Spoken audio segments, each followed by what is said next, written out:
ഉന്നത സ്ഥാനത്തെത്തി ആയിരക്കണക്കിന് വരും വിദ്യാർത്ഥികളെ ആദരിക്കാനും വലിയ ചടങ്ങുകളിൽ പങ്കെടുക്കാനും അങ്ങനെയുള്ള മഹത് വ്യക്തികളായി മാറട്ടെ എന്നുകൂടി ഞാൻ ആശംസിക്കുകയാണ്. സന്തോഷത്തോടെ ഈ ഉപകാര സമർപ്പണത്തിന് ഞാൻ തയ്യാറാണ്.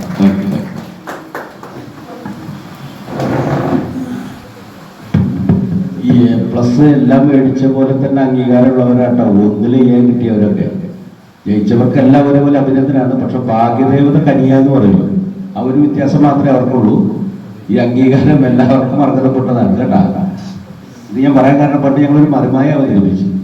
എല്ലാ A+ കിട്ടിയവർക്ക് കൊടുത്തപ്പോൾ ഒരു വിമർശനം ഉണ്ടായി ആ എപ്പിസോഡിൽ. അതാ ഞാൻ പറഞ്ഞത്. അപ്പൊ ജയിച്ചവരെല്ലാം അർഹതപ്പെട്ടവരാണ്. ചിലപ്പോൾ ഒരു 1-2 പോയിന്റിനൊക്കെ ആയിരിക്കും ഒരു A+ നഷ്ടപ്പെട്ടൊരു ഒരു കുട്ടിയെ ഉണ്ടാവും. പക്ഷെ ആ കുട്ടി ഒരിക്കലും പിന്തള്ളപ്പെടേണ്ടതല്ല, ഇതേ സ്ഥാനത്തിന് അർഹരാവുന്നവരാണ്. പക്ഷെ നമ്മൾ ഈ വേർതിരിച്ച് ഓരോ സ്ഥാനങ്ങൾ കിട്ടുന്നത് കൊണ്ട് മാത്രമുള്ള അംഗീകാരമാണ്.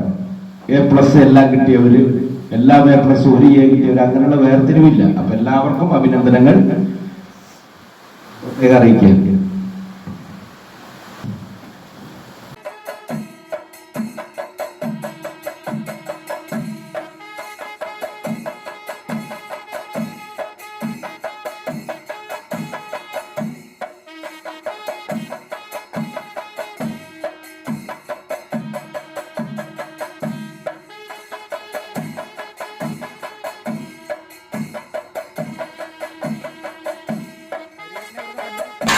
Thank you.